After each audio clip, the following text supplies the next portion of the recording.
because of the computers, I like the freedom it gave me to be my own boss. And I think it was all about executing ideas. That's where we went. Everything I've learned on the job, and I've made like a horrendous number of mistakes to learn. So I don't think it's innate. Okay. But I think the bit that was innate was this entrepreneurial belief that no matter what comes, I'm going to tackle it, I'm going to face it, and I'm going to do it. And then the rest of it just comes on the job. We always think the only way we can do things is to hire the best people. The problem with that is, if you rely on just hiring to fill your best need, you're not developing people.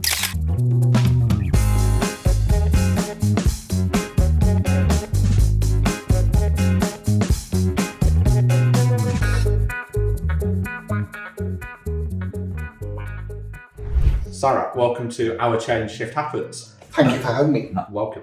Obviously, very well known as the CEO, founder of Hedgehog Labs, which I think is turning 19 shortly. But as I ask all of our guests, when you were sort of 14, 15, 16 in the careers office, library, did you set out with an ambition and desire to be the chief executive of a tech company and the founder of a tech company? And what's been the story that's taken you here? Could you maybe walk us through that? Yeah, that's really fascinating, right? No one really sets out to be the CEO or founder of a tech company. Although my son was 15 now, I asked him, what do you want to do with work experience? And he said, I quite fancy CEO work experience. So that's the privilege that he's got. But I think when I was growing up, you didn't have CEO work experience. Actually, I knew what I wanted to be right from when I was 5, I think. I wanted to be a doctor. And my passion when I was younger, from the time I was 5 to 15, was to be a doctor. And I actually entered med school to do, I wanted to be a brain surgeon, a neurosurgeon. That was my ambition. Wow. Tech was never on my mind. I actually grew up in a pretty tech-free household.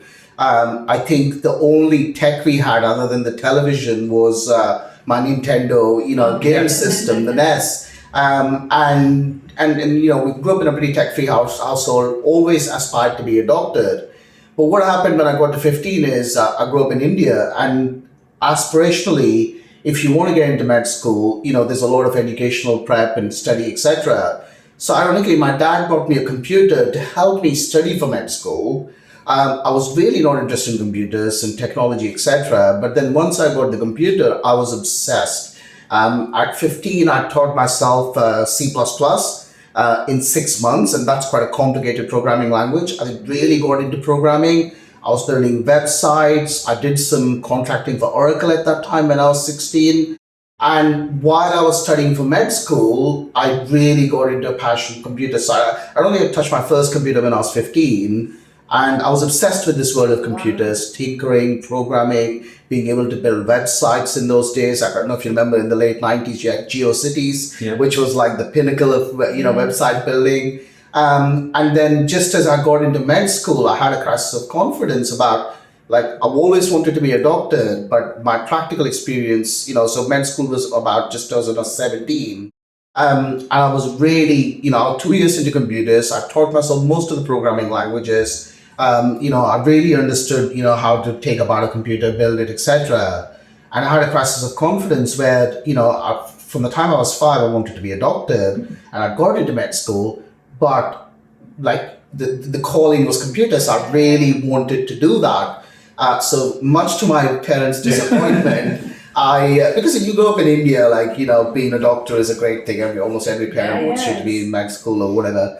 I decided to flip my studies. So after about 6 months of med school, I told my parents that I don't want to do this. I want to go into computers, and that's how I got into tech. So wow. I was, like I said, I was never, to talk about careers, I never aspired to be in tech or even business, to be honest. It was computers that got me interested in tech, and ergo the tech work that got me interested in the business side of things. So you then started programming as a freelancer, is that correct? That's right. Yeah. So, and I, as I said, I did some work for Oracle. I grew up in Dubai, so I did some work for Oracle Middle East. And when you're young and you obviously, you can work all hours, you enjoy it, etc.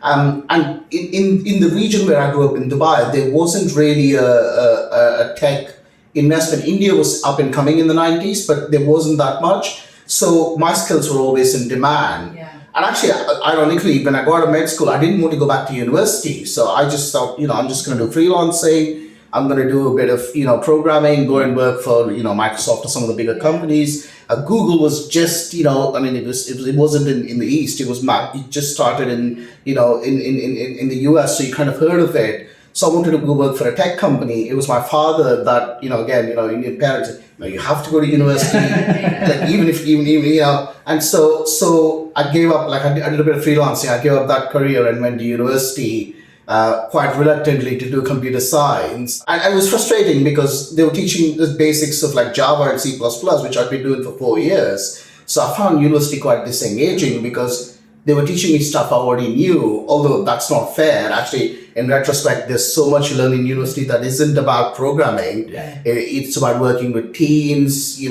being able to write stuff. Exactly, life skills and social skills, which, to be honest, as a teenager, I didn't have. I was quite an introvert, and everybody's surprised when they see me now. Like, I was quite an introvert, the quiet kid, not engaging socially.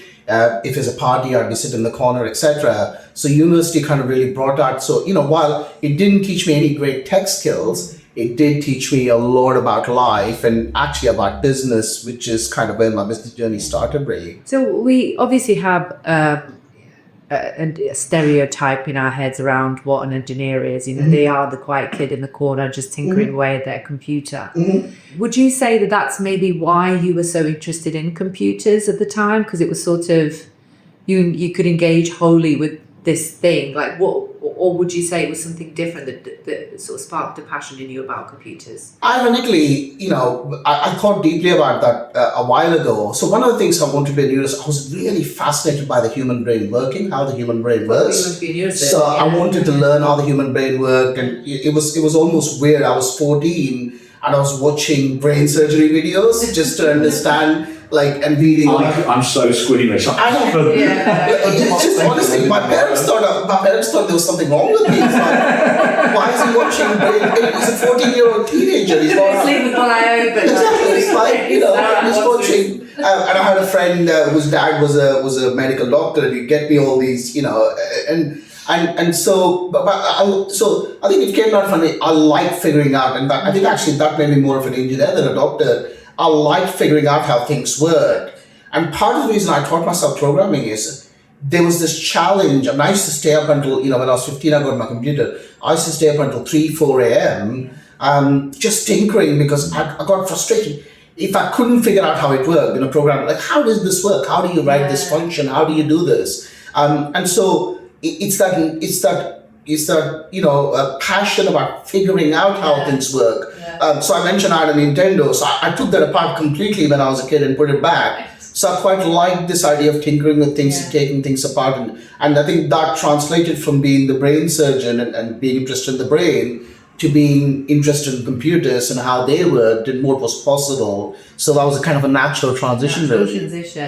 And so you go to uni and do an engineering degree, much to the dismay of your parents, not doing going down the medical route. I think it's quite probably fortuitous because the kind of hyperscalers and the computer science and computer engineers became a huge kind of demand for that skill set in India, right? It's one of the leading countries in providing tech services now, right? So, absolutely. And obviously with Y2K and everything, and I was at university at that time. I was at the cusp of, like I said, Google was invented. I went to university in 1999. I actually went to university in the UK, actually in Southampton. But it was, it was so fortuitous because software was just started, the web had just, actually, I was an early child of the web. I was doing, I joke to people, like, I was there at the advent of PHP. PHP as a programming language is quite popular now. I remember when Rasmus released the original version on, what then used to be the open net, So it was a really exciting time to be at the dawn of the internet and dawn of what we now accept is the start of the software revolution. Really. Yeah. So what was kind of the pivotal moment or decision during that time that sort of led you to be CEO of your own company now? Because it is a fair bit of a leap from tinkering away at a computer, learning all these programming languages, which is quite a lot of alone time. What was kind of was there a pivotal moment or decision, or was it kind of a series of events that's led you to be where you are now? No, I think there was a pivotal moment, certainly in terms of the journey where I am now. So when I was doing that freelancing, I got a bit of, you do freelancing, you got to invoice people, etc. Yeah. And I got a bit of a passion for business. And again, it's really difficult to say that now because, everybody's a tech startup, everybody's passionate. But in those days, there was even in the Middle East where I grew up, every 16, 17-year-old kid wanted to do a tech startup. Google had just launched, Microsoft was at the height of peak, Apple had just reinvented itself. So my original idea before I went to university was I wanted to start a business. I wanted to start an e-commerce business in the Middle East where, a bit like Amazon, where shops because shops that weren't online could go online, we'd build an aggregator, etc. Again, the challenge was nobody in our entire family, and I mean, in India, families are like 1,000 people, had ever done business. Nobody had ever done business. So my father was just, and obviously, I was 16. So because of the computers, I liked the freedom it gave me to be my own boss. And I think it was all about executing ideas. That's where we went. Okay. So I went to university, and actually, like I said, I found university disengaging largely. I didn't do very well academically, although I could have. I was in school. I was top in my state in India. We have various states, and so I was academically really bright, but I was disengaged. I didn't really engage in university. I spent a lot of time doing freelancing and trying to learn stuff. But the pivotal moment was in university when I finished my last year. I decided to launch my first business, which was at that time, I'd say probably like Salesforce, a CRM platform that was built on the web in 2001, which was very new. I didn't know about Salesforce at that time, but it was a very similar to Salesforce. And it was pivotal because it gave me the flavor for business. I had to write a business plan. I had to, go and get a little bit of funding. It wasn't, it was like £3,000 just to, keep me. And I had to build software, SaaS business, etc. So, and I was 21. So the good thing was it kind of convinced me that being an entrepreneur and doing my own thing was the right thing. The bad thing was I took a typical engineer's approach to doing a business. I built a great piece of software. I didn't know how to sell it. I didn't know how to market it. So the first business kind of folded, I think, in about a year, to be honest. And but it's ironic because I think I've seen a lot of people who have been in jobs for a bit, tried entrepreneurism, and they face challenges for a year or whatever, and then they go, this isn't for me. Yeah. And lots of people ask me, like, that must have been tough, when you're 21, it's easy to go and get a job. My skills were in demand. Yeah. I was still freelancing while I was doing the business to be able to feed myself because you're doing a startup and there's no money there. And my skills were very much in demand, but it just gave me the bug for, being my own boss, to pursue my own ideas, to be able to be the master of my own destiny. And so even though it failed, I learned a lot of good things from it. When I say I learned a lot of good things from it, I still, made a lot of mistakes at Hedgehog Lab. But, it gave me that passion to go and do what I needed to do. And so did you go straight from that back into contracting? And then what was the moment that Hedgehog was born? Yeah, so I didn't go back into contracting. So while this was happening, I was in Southampton and I met my wife, who was in Newcastle. She was doing nursing in Newcastle. And then there was another pivotal moment where I built a network up freelancing in Southampton. I used to get on the train or the M3 up to London sometimes to do some freelancing. And that was my network. It was my friends, etc. And then we had this decision to make because my wife was nursing in Newcastle and she got a job offer at Freeman, whether we moved to Newcastle or whether we'd stay in Southampton. Well, you can guess how that worked out because my wife won. Did you buy the bag? Yeah, exactly. Well, I tell a story where the choice I had was Newcastle or divorce, and my wife's like, I'm sure that wasn't the choice, but it felt like that choice at that time. And I feel bad because I moved to Newcastle in 2004, I think. And so I was freelancing, late 2003 to 2004. I was freelancing until then. The problem is I moved to Newcastle, I had no network, And frankly, as much as I love Newcastle now, Newcastle 2004 wasn't the Newcastle that it is today. There wasn't many tech companies there, etc. And then it was really difficult because I didn't have anybody to go to, no clients, no contacts, etc. And remote working wasn't a thing in those days. So I couldn't work for, even though there was the web, etc.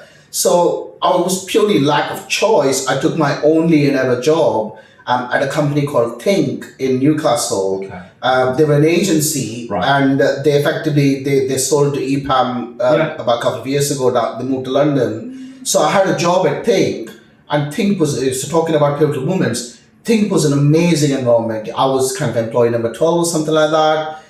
It was founded by a guy that was exactly the same age as me at 20, at that time, 23 in 2004. Tariq, I think, founded when he was 20 or 21.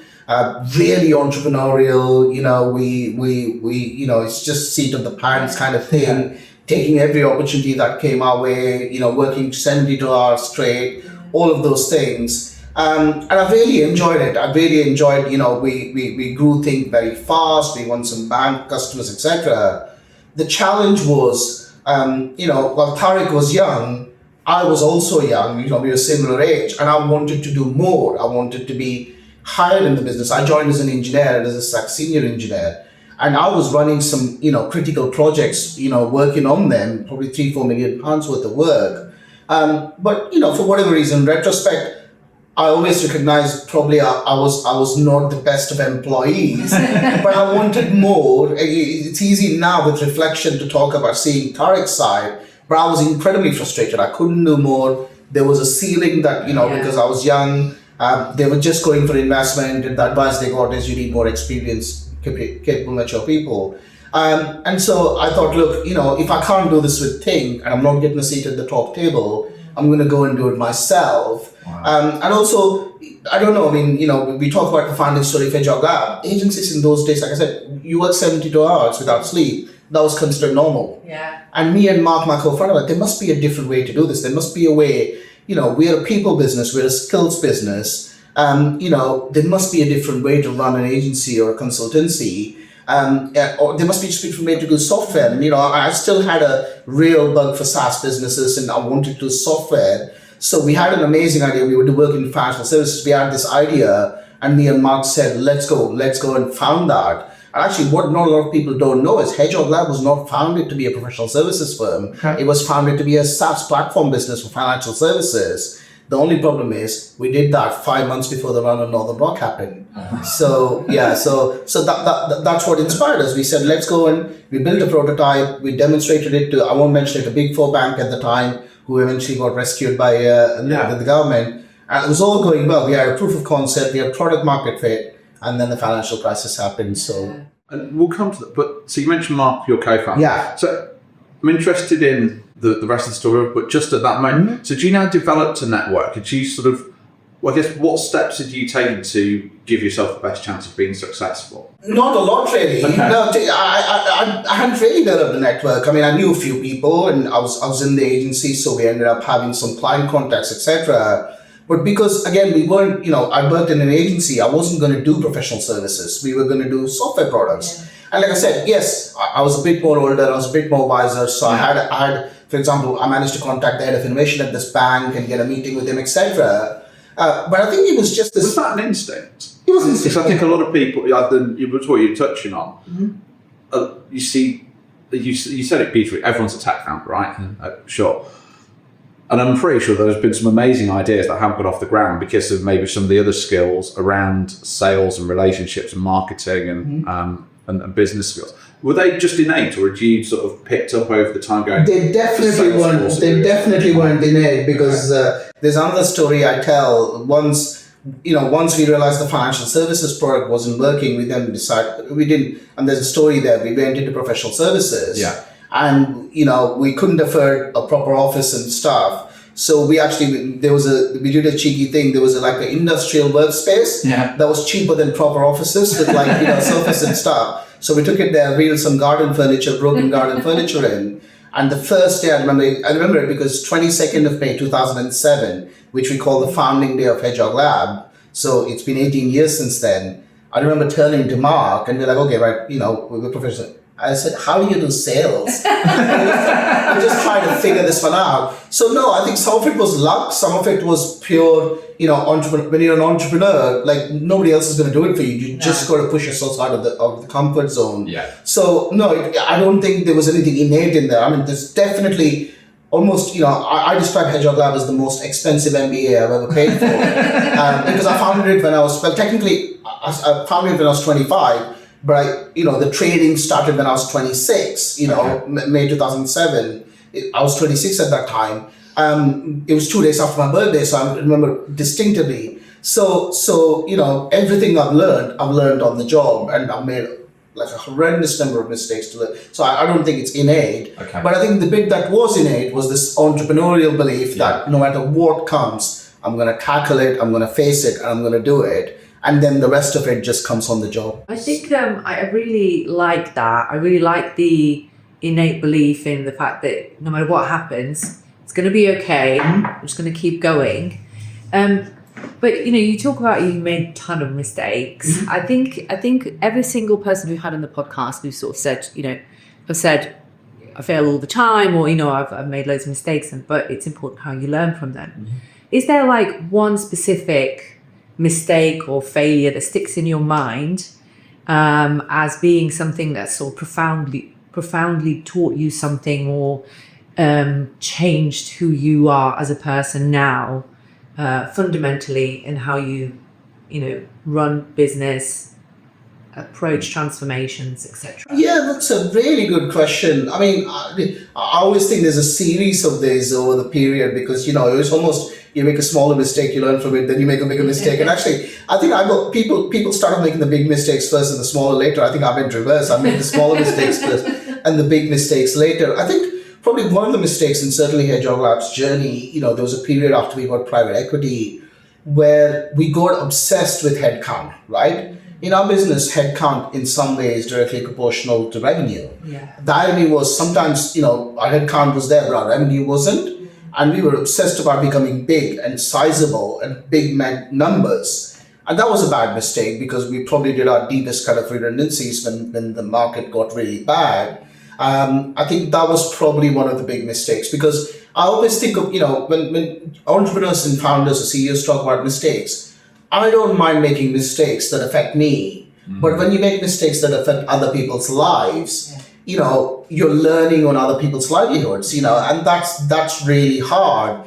Okay, you have to do it, in the market that we are, in the work that you do, and they're a people business. So unfortunately, we hire people. Sometimes we have to get rid of people. That's just the way the world works, because otherwise we go out of business. But I think, I got carried away, if I can say the word, my own bullshit a little bit about growth. And, so that's definitely made me reflect. And it was only probably about 8 years ago, it definitely made me reflect a little bit about what growth means to us. And you can't avoid the fact that numbers mean revenue for us, because it's a revenue per head business, right? But we're a bit more meaningful about how we do it right now, and actually say, it doesn't matter what the head count is, have you got the revenues and the profits to match that, to be able to make sense of that? When we talk about business transformation in general, it's all in pursuit of revenue, right? It's all in pursuit of growth. And you hope that growth would come in a good way, and it would benefit everyone. And we quite quickly get to people, I think, when we talk about this kind of business transformation, and that how important are people and culture to you when delivering a product, an outcome, a service? We've been really fortunate that we clocked onto that pretty quickly, irrespective of what we were going to do, whether we were going to do SaaS products, etc. One of the first things me and Mark did, other than kind of finding the company, is write down a culture framework. Because, in fact, our purpose of the company, which was quite prescient in 2006 when we wrote it, was to create a place that empowers talented people to do the best work of their life. So that's our purpose. So we've got people in our purpose. I get ribbed sometimes like there's no customer in it. And I'm like, well, yeah, but it is in the service of customers. And the problem with purpose is it's always historical, so we're not going to go and change it and pretend like it was something else. But we've always thought of people as a but I'll tell you what, as much as we thought culture and people were important, I think there is so much nuances. Part of the journey I've gone on is, for example, one of the things I've learned over the years is writing a culture is very different to living a culture. And that's hard. Writing is the easy bit, which we did. And sometimes, how those values show. So, for example, you can write all the culture, but then if you're making redundancies, how do you reconcile that with what you're doing? So it's really difficult. But I think people and culture always, I think and you say, was it innate? That was definitely a bit of an innate thing, because I think, especially for somebody it's quite abnormal when you're a geek or a tech person, you're more interested in the technology and the computers, etc. And I think it's certainly evolved over the years in that, I say this to a lot of people, senior marketing, we're not in the tech business, we're in the people business, right? And if you think about 96% of my time that goes, I spend on people problems, whether it's in a client, whether it's, it's people, that's where the real challenges are. And everybody says, that's about cultural transformation. When you're implementing change, it's not the ERP or the software or the tech that's the problem, it's the people. So we were lucky in that there was a little bit of innateness around, we believe, and that's why we set up the purpose of the company, that this should be a people-centric company and we value people and where we take them. But even then, like I said, so much evolution in that time around what it means to be people-centric. And, so I think and I think we'll continue learning on that journey. Yeah, it's quite curious that I used to work as a consultant for one of the Big Four. And one piece of feedback that I got is that I was a terrible consultant. And I see what they mean now, because I was very much kind of the consultant that I wanted when I was on the client side. And I think they're two different things. In terms of kind of nurturing that talent and empowering that talent and all of that stuff, what kind of qualities do you look for in people that you want to join your business? And obviously, I presume they're going to have to know how to code, right? So they're going to have to be technically competent. But what kind of other attributes do you look for in people when you're considering for employment? Yeah. It's a very good question, and actually we've been going on this journey in that we want to be a true consultancy. And I think being candid, over the years we were much more of an engineering firm or a tech firm because both of us are co-founders of it. And actually we're trying to embed this more into our culture and how we hire, etc. For me, I think, they're all cliches, but I look for high agency people, so actually, you know what, I know you're saying being able to code, I don't really care that much, although as a business we do tech tests, etc. I'm not a brilliant programmer. I don't think I would ever win a programming championship or whatever, etc. I always call myself a pragmatic programmer, and that's why I did so well in consulting, because I think sometimes if you're a purist and you care about the craft, which we do, like you said, it's that balance between doing what's right for the client and doing what's right for the business, or doing what's right for the craft. And one of the things I've evolved, when I was young, I was very much a perfectionist. Everything has to be perfect. So the evolution there is, I want people to be pragmatic. So I don't need to be the best technical programmer. So high agency is really useful. We don't tolerate toxic people. So we don't think toxicity, because our entire focus is on high performance teams. No individual, including myself, should be above the team. So we look for those traits and behaviors that go with high performing teams. So things like psychological safety. And again, that's a big misnomer, that psychological safety is something you receive when you go into a workplace. It's actually something you give. You're part of the process to create a psychological safety. It's a bit like the traitors thing, right? You can have all the good, and then one traitor comes in and then the whole group dynamics change. So it's about having, everybody has to play. So we look for team behaviors, all the typical collaboration, cohesive, transparent, etc. And then we look for high agency. But what we've started to evolve, and this is where I think, I say this to my team, and I know working in recruitment will be interesting. It's like, we always think the only way we can do things is to hire the best people, right? we only hire the best. The problem with that is if you rely on just hiring to fill your best need, you're not developing people. So one of the things that we're now looking for is people have the potential to become the best, but not necessarily there yet. And then how do we as an organization bring all this 18 years worth of experience, expertise, and skills to help improve people? They've got to have a growth mindset. We talk a lot about growth mindset in the business. So if the three things I'd pick, a high agency, people who can do stuff by themselves, or self-starters, team behaviors. So there's a bunch of things alongside collaboration, etc. And then having a growth mindset, which I think always linked those three things together. I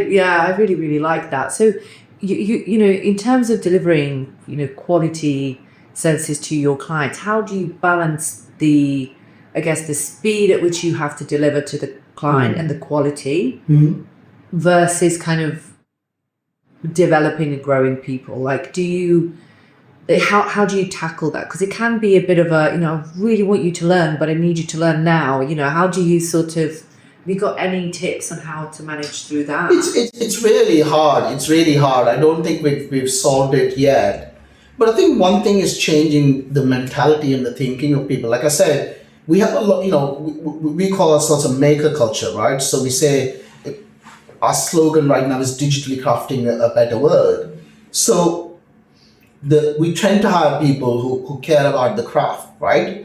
So when you care about the craft, almost like an artisan thinking, you get into conflicts sometimes where you go, and we work in professional services, right? Consulting, you go, oh, the client doesn't have enough budget to do the best thing here, or the client has ridiculous, constraints around deadlines, so, we've got politics to deal with. And one of the things I've evolved in, and I used to be like that, I used to have so frustrating, only if you had unlimited budget, unlimited time, and actually, one of the things we're trying to shift people into is craft isn't just doing things in an ideal condition. Craft is doing things in the real world, yes, right? Yeah. In the real world, clients have budgets. In the real world, clients have timelines. In the real world, clients have constraints.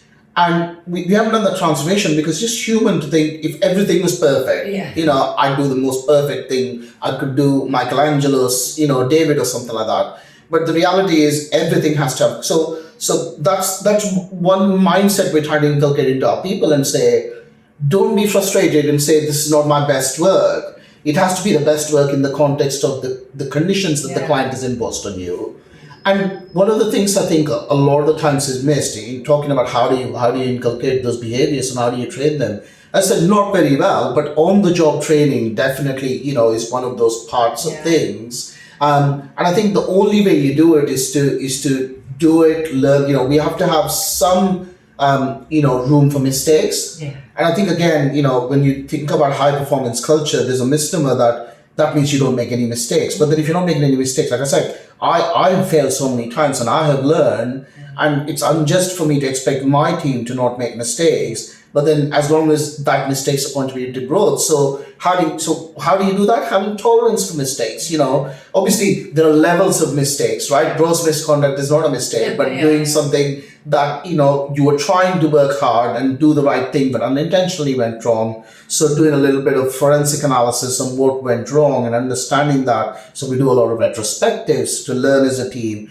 We do a lot of sharing of knowledge, and we go, here's all the mistakes we made of this engagement, and we come in on our town hall and we share those. And I think it's just creating the environment where people feel like knowledge can be shared. And actually, knowledge isn't just look at this amazing thing I've did and how perfect I am. It's also look at all these mistakes we've made. Oh, by the way, you can learn from my mistakes. And part of what I do with podcasts and stuff, and speaking to other founders and CEOs, is that's what we try to do. I've learned, going to listening to other podcasts, etc., and go, wow, this resonates so much in terms of the mistakes someone has made. Yeah, I think I've always said, that saying knowledge is power. For me, knowledge sharing is power, because I think to be able to, and I think it's an incredibly kind thing to do for someone to share not just kind of information, but also your own mistakes. It's vulnerable on your part, but at the same time, it really does help the other person to have context around what they could potentially avoid. So over 18 years, Hedgehog must have had different versions of itself. It started off to be a SaaS business, the crash happened, it then became a professional services business. I guess it's two-part. How have you emotionally dealt with all of those things as it's changed and you've had to shift your mindset? But how have you tried to make sure that you show up the best for those people? So at times of redundancy, you've still got a team that you need to motivate and energize, and also you've got a team that probably a bit pissed off and disengaged, and you need to show up correctly for them as well. How do you balance that? You outside of work going, this is tough, we're now a new version, but how do you make sure on Monday morning you rock up and go, it's on me? Yeah, no, it's actually that's happened recently, and I posted about it on LinkedIn a while ago. At about April 2023, and I'll tell you about the early days. By the way, in the early days, I hated becoming professional services. I didn't want to be professional services, but I needed to feed. I had a mortgage, and I was quite reckless. I went and set up a company without any financial support. So I want to say, I swear we'd never be a consultancy, and then we ended up being a consultancy. So that was an easy transition. But I think we had a very in the April 23. We did a big private equity deal. We acquired a company. And as we all know, the market just went, everything's shifting right. Nobody's closing deals. Accenture ended up making 10,000 redundancies, I think, a week before we closed the deal, etc. And it was really, really difficult. And the juxtaposition, partly I was at fault because we'd come off this amazing 2 years in 21 and 22. And we'd done this private equity deal. We'd acquired a company. I was on like the highest high of the dopamine. And then the shock to the system, I think first thing, the shock to the system was so bad in that we didn't really even acknowledge the reality of the situation. We were like, oh yeah, next month it's going to get better, next month it's going to get better, next time. And then effectively it didn't get better, and you had to face the consequences of it because, not only, it was tough enough if it was ours, but we just doubled our team size. Yeah. And when we did the deal, and again, a lesson learned, we made commitments not to make any restructuring or redundancies. Right. And, a lot of the other CEOs I've spoken to now said, never let an opportunity go to waste. I know it's quite Machiavellian, but, we should have thought about actually what can we use this as an opportunity when we acquired a business to rationalize roles. But we didn't want to because we were on such a high. That business was doing well, we were doing well, we acquired, etc. And so from April 23 to about August 24 was probably, we talk about 18 years. And this is the thing, talking about mistakes. That was the worst period in my life, in the sense that there was no good news. We went through 3 rounds of redundancies. And then every, like I said, Monday or town hall, I had to come in. And not just the team, even my exec team, everybody was demotivated because the market was harsh, etc. And the toughest thing was you have to be that person that picks everybody up. You have to be in the office smiling, going, yeah, it's going to be okay, it's, etc. But I was really, really struggling. It was really difficult. I really struggled in my personal life. I really struggled in my professional life, because outside, because you're putting like a fake, face on, and you keep saying to people things will get better, but actually you have no idea whether things will get better. You hope, but and you're trying to do everything that you can to do that. How did I deal with it? I think, and I posted about it because it was mental health month last month. Therapy, just lots of, so I'm lucky that, and also it's so much privilege because I'm a founder and a CEO. I can afford therapy. I have a coach, so I have both personal life therapy and business therapy is what I call it. Yeah. So I have a coach that I work with. I have a board that is, trying to help me and sustain some great friends, and I think it's been the last year and a half has been a big personal transformation for me because for about 17 years, my identity was locked so much with the business. Yeah. So nothing existed outside the business world, workaholic, etc. So I went through this kind of transformation journey personally to go, actually, I am a person outside the business. I am not just the CEO and co-founder. I am Sarat, an individual, etc. And that distancing helped me, to do something for myself in my personal life, to have some distance from the business. But, at the same time, that's easy said. The burden is still on you. Like anybody who pretends, we had a great exec team, but anybody who pretends like it's not all on you. Mm-hmm. I mean, and as good as my board worked, they were all looking at me and going, what are you going to do about this? Yeah. And actually, frankly, some days I had no clue what to do about it. You're not going to go on a town hall and say that because your team's all looking at you going, Sarat's here, Sarat's going to fix things. And I'm like, well, I hope so because somebody has to do it. And so, obviously we're now the other end. I can speak about it, in a much more Yeah. joking, fun manner. But it was hell.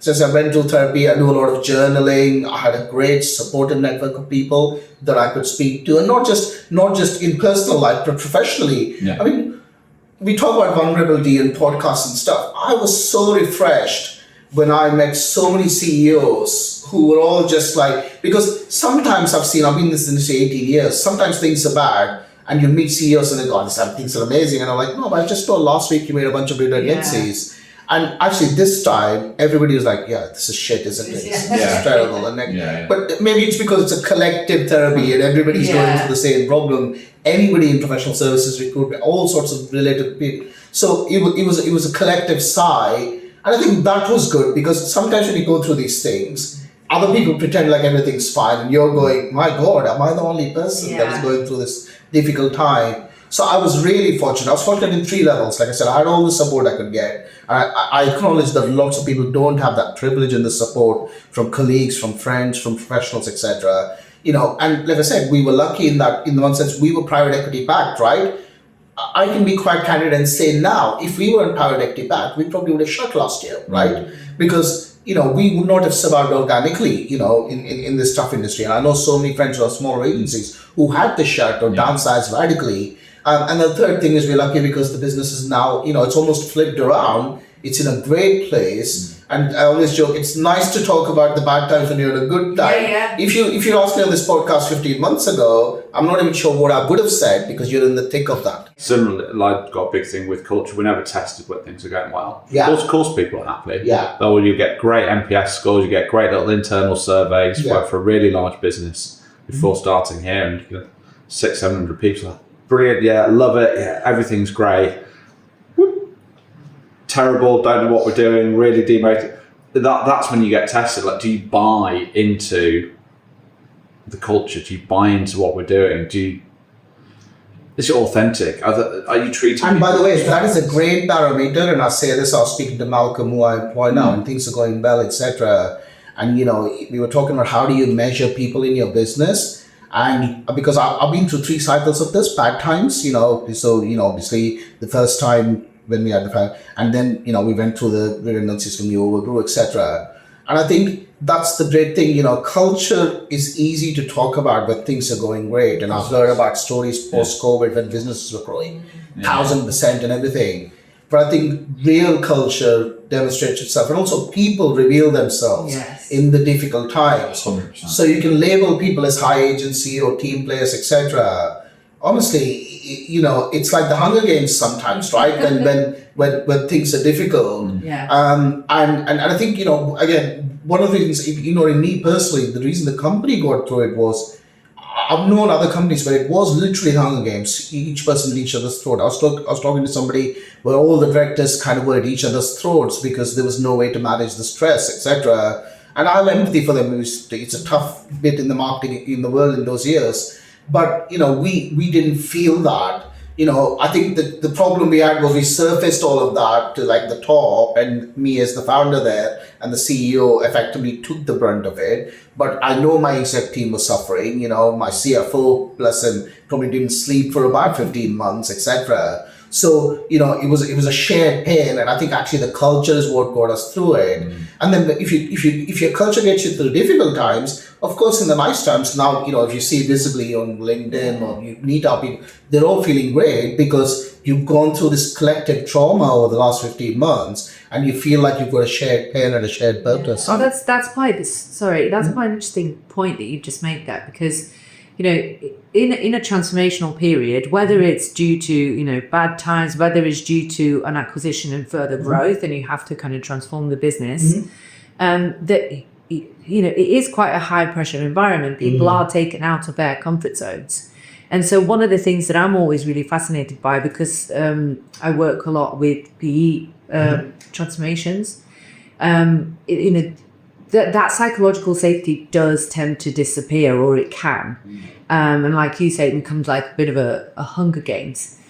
How do you prevent that from happening? Or how do you, do you have any kind of playbook that you sort of roll out in order to make sure that that sort of doesn't happen. It doesn't become this kind of like run for the cornucopia and pick up your weapons and fight each other type scenario. Yeah, so I mean, I wouldn't say playbook because that makes it sound like I have an answer to these things. Yeah. But the way we managed it was threefold. As I said, having a culture framework that you can refer back to and constantly test yourself against is really important. I think making sure that your leaders are bought into it and are behaving, as a CEO, part of my job is to hold my leaders accountable to behave to those things. I think certainly, and you must have seen this in change. And you're right. I think, on the flip side, one of the things that we do in the last 15 months is this idea of never let a crisis go to waste. We have done a lot of transformation in the business, and partly we are successful because we transformed the business. So that's inevitably true. You have to kind of soul search and do so. So, but I think over communication has been really important for us to an extent. But sometimes people go, "I'm sick of hearing the same thing week in, week out," and you kind of go, "Well, you might be, but there are people joining us every week. Yeah. There are people. We literally, ended up hiring people a few months because the business turned around after making redundancies, and some of these people knew that we just made redundancies because it's out of the market, etc. So if you don't communicate, the people that are turning up knew, and so obviously communication is a key to all good change, but over communicating, transparency. So when the problem started, I started writing a CEO memo monthly. Okay. Just my raw thoughts. Here's where we are. Here are the challenges, etc. To the entire team. And actually, we've kept that now. Because it's now become and actually, like I say, they're mundane now. Everything's fine, guys. Record quarter, etc. And they kind of know it anyway. It's happening in the real world. But the transparency is more important when things are bad because people want to know if the company's going to go under. People want to know if jobs are at risk, etc. People want to know if things are going to get better, etc. So we started that cadence of communication then, as over communicating. We do weekly town halls, for example. I know, again, we have a debate whether that's excessive. Lots of companies have, when 100 plus people doing a weekly town hall is consuming, but we try and keep that communication cadence. And I think, I have to shout out to them, but because we have a very small people team, but our people team are a superpower, right? Like everybody that joins our business, everybody that interfaces with our business. So the other way you do it is to invest in the right people leaders who show up with empathy, compassion, and some of the ways. And by the way, it's about kumbaya and everybody hug each other because the people team executed some of the toughest redundancies in our business and restructurings. I think it's amazing how you can do that, to go and do that HR thing and the difficult things, but also then create and embed a culture where people feel they belong, they matter.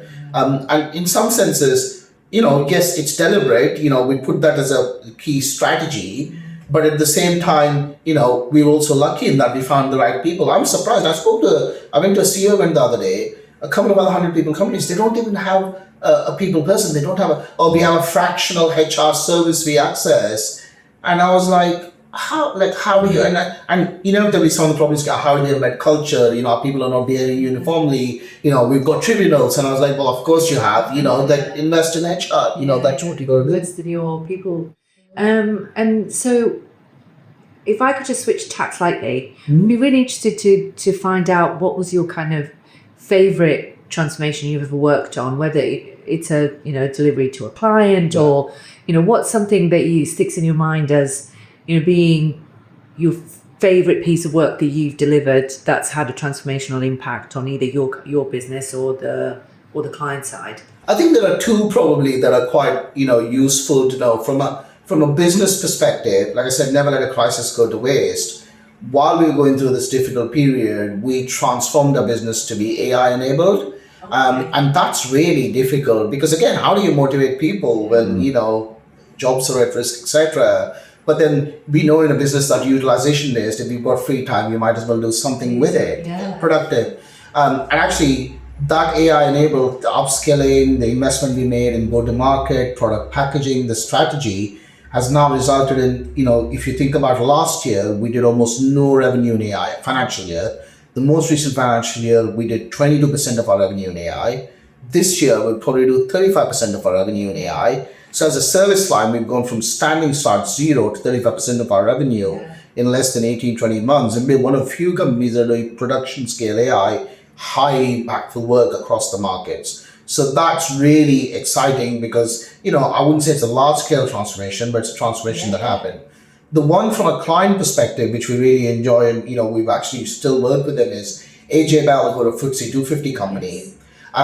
They're very successful. Their predominant go-to-market channels are digital, but they never really launched a new product since the original product. So new product development, which is effectively a transformation innovation for them, wasn't really a thing because the problem with a lot of these businesses, when you get successful, you grow, you kind of get comfortable. You just do a bit more of that. You're going to tell me that you worked on the Doddle app? Yeah, that's Did you really? Yeah. Brilliant. Yeah, so we built Doddle. Wow. But the thing is, building Doddle was only partly the job. What building Doddle did was show AJ Bell there was a different way of doing technology change. Yeah. And we're now hopefully going to help them transform their existing software engineering practices and bring a bit more, modern DevOps, all the things. And Mo, the CTO, is one of the most, talented, progressive leaders I've known. Yeah. But the challenge is, as you know, transforming the organization from internally is very challenging. Transform it externally, and bring the right skills and consultants. So there's a skills gap sometimes. It's a different way of doing things. So they really like, and we have a case study on our website with, so I can talk about this. They liked how we brought a research and user experience based thinking. So what we've done is, AJL is successful anyway. Yeah. We've elevated them to be more customer focused and user research focused. And now the entire way they develop digital products is now being embedded based on this transformation we brought to them of how to do software engineering in a new way. And that's great because, turnarounds and, when a business is struggling, going and transforming them is inevitable. That's why you're paid. Yeah. And I think what's brave and what I admire about AJ Bell is when your business is successful, they just had another record quarter. Yeah. Most businesses sit on their laurels and go, why should we?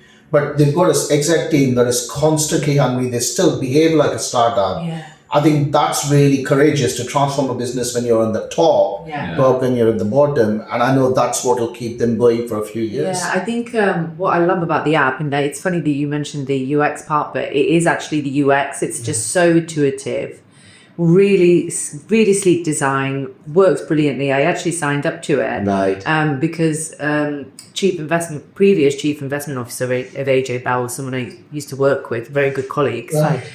So he shared it with me. I was like, this is awesome. It actually also impacts the younger generation and gives them kind of financial access. That was the point. There's a lot of people that were unbanked that don't necessarily, savings. Is it Kev Doran? Yes, it is, It's a small word. Yeah. Kev was a very good but very challenging client. Absolutely love it. Yeah, but shout out Kev. Yeah, so he's amazing. Yeah, so Kev, took over that product, etc., and now they've integrated back into their core proposition. And you're right, and it was terrific. So, and actually for the business, it was transforming because a lot of AJ Bell's customers are sophisticated. Like I'm an AJ Bell customer, middle-aged, sophisticated, older investors. How do you attract the 20+ market? A lot of these people are between £1,000 to £10,000 to save sometimes, and the savings is complex for them. Investment is super complex for them. And so they tried to bring that, and I think it's been a great journey to go on. As a product, it's now their lines, and actually, like I said, the business is now really working on transformation. So that's been a brilliant case study in how we transform. Yeah, I can imagine. Kudos to you guys. I think it's a really good example of where tech really does enable a social benefit. Exactly. But I think also in terms of it being, bringing innovation from a finance standpoint, to something that to life, I guess. Yeah. And it's interesting that you talk about AI because actually, we always land here because we start, one of our last, sections of the chat really is around future landscape. And I love that you've invested the downtime that you guys had into skilling up your team in AI because a lot of people are trying to do that, and you can get lost a little bit in it. Mm-hmm. But what is it about this emerging technology that excites you the most? As in, where do you see it going?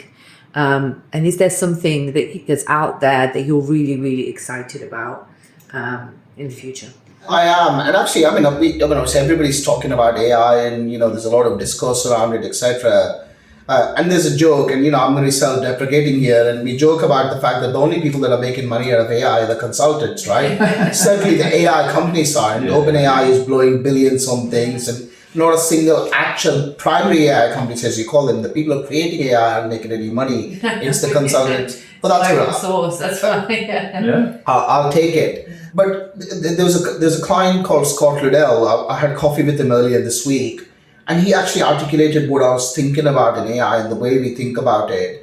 We're really excited about AI, but I think we're excited about AI for different reasons to, how some of the corporates are looking at it. Because, Klarna made this big, hoopla about we fired all our people, we only need AI, and then actually ended up hiring a bunch of people again because AI didn't do the job. I actually like how Scott put it, and I think, I was thinking about it, but I like the words he used. And he said, in work, there is good work and bad work. Mm-hmm. What AI should be doing is automating the bad work or taking the bad work out of the picture. Yeah. And I think that's the best succinct way of what Scott described, what we were trying to do in our business. So, for example, one of our big things that we invested is in using sales. We have a sales AI that allows us to respond to RFPs, etc., at record times. But the thinking there is, you think, well, we don't need salespeople, just put into this, etc. But no, actually, what we're saying is it automates about 80%. It's the Pareto principle of the drudge work of building case studies and bringing testimonials together or responding to standard questionnaires. The creative bit of winning a sale in terms of understanding the client's needs, doing the calls, building a rapport. So Pediredla, we call it human plus AI, right? It's about how do you empower humans. And so I really like that comparison, philosophical thing of how do you automate the bad work but leave the good work to humans. Yeah. So that's how we think of AI. And actually, I think it's not a strict qualification criteria, but you'll be surprised. Everybody that I speak to wants to talk about doing AI. And we tend to ask, why do you want to do the AI? And if I hear things like, well, so because we can get rid of our call center people or we can reduce 100 jobs, we're like, I don't think this is as motivating to us. Then, don't get me wrong, AI will end up taking jobs. Any new innovation will end up taking jobs. For example, there was a great saying in that when Excel was released, right? I mean, before Excel, people were filing things, etc. Initially, it ended up taking jobs, but actually Excel now has created more finance jobs in this world than existed. So I think in the initial phases, I think AI will take jobs not because I think it should, but because that's our business state. It's like, well, I don't need a person to do this. But I think it'll create a new structure of jobs, a new variety of jobs where the human plus AI will start being able to doing things that really, and one of the big challenges right now in the UK, I was speaking to Bank of England the other week, is productivity is actually going down. Well, I was gonna, So how do we? So I think so we're really bullish about AI. I'm not bullish in the sense that I pray at the pantheon of AI because I think there's lots of risks, fraud, criminality, cybercrime, etc. But any technology, like I said, phones came with its own risks, social media came with its own risks, etc. So there's, I'm not the believer that any technology is purely altruistic or purely bad.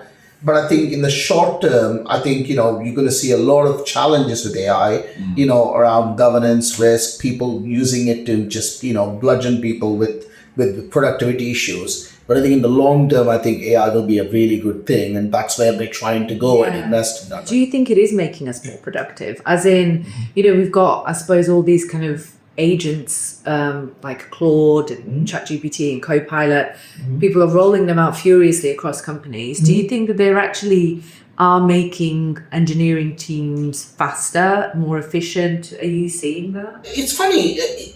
Yes, to a certain extent, and this is evolving. I mean, even just every day. I mean, I was talking to our director of consulting the other day, and he shared with me a new tool that Google released that does testing, and just literally released last week, which is almost like scarily magical, right? You give it an app and you tell it what the app's for, and it writes all the tests for you. Wow. Now, a QA person would have spent weeks or months doing that. Yeah. Is that going to increase productivity? Yes. Would that mean I'll get rid of my QA? No, I'll just give the QA the app to do the work, and the QA will do more meaningful things, that matter, like telling engineers off and stuff. But I don't know, and the problem is that there's a froth of this, right? And everybody wants to get. And so I'm not that cynical. There are good reasons to do AI for PR purposes, etc. For example, if NatWest launches a chatbot, right? And I'm not a media person, but there's the earned value and the paid value, etc. So there are good reasons to do it. But I don't think it overall increases productivity. And I think in some places, like I said, the Klarna example, it confuses productivity for outcomes and things like that. Because, again, there was a great phrase someone said, what's the point of doing more work if the more work you're doing is shit, right? And the great example is the content generation of AI. Yes, great that you're posting 20 times on LinkedIn, but if you're posting crap all day because AI is generating crap. And actually, there was a really interesting thing that Stephen Bartlett said, which I really like, is in the age of AI, when everybody's generating content and emails in AI, being human and making mistakes will be unique and actually will set you apart. So almost like crappy LinkedIn posts are going to be better now than the stuff before. So I'm really bullish on the humanity of it. I think if anything, it helps humans stand out. But I agree. I don't think it's all being productive. And that's part of the enterprise challenge, because when we sell to customers, separating the wheat from the chaff is really difficult, because every consultant wants to sell you AI. Everybody will tell you this will save you 300%, etc.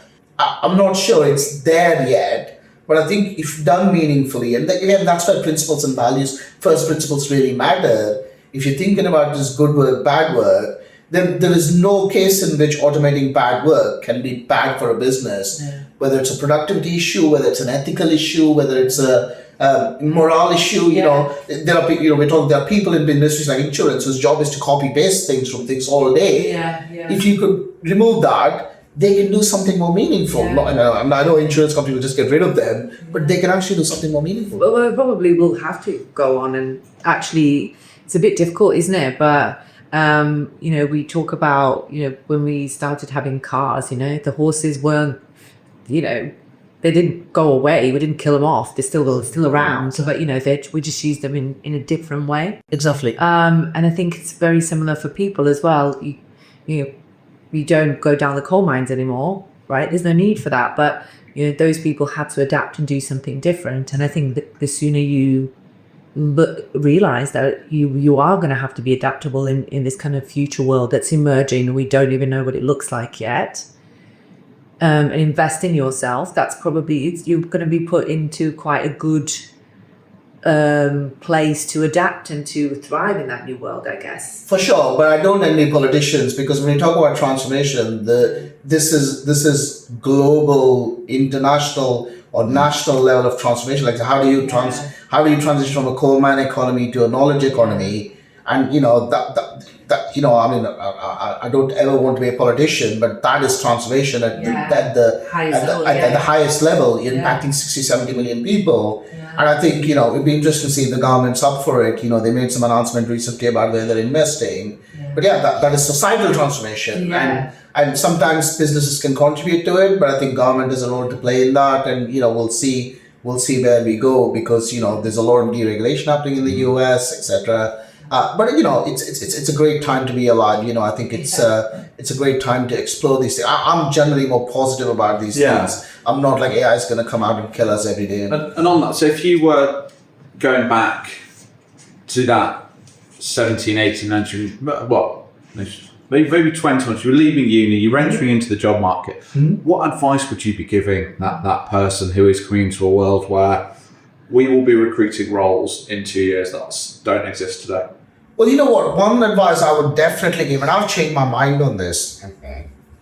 when I hired people, I had quite a fixed mindset. I'm quite traditional, like, oh well, this person's been at the job every year, or they're not stuck around for 4 or 5 years, or they've had like 6 different careers. They've been, I don't know, like mechanical engineer, electrical engineer, and I have quite a fixed mindset about it, and that well, that means they're not good at this job.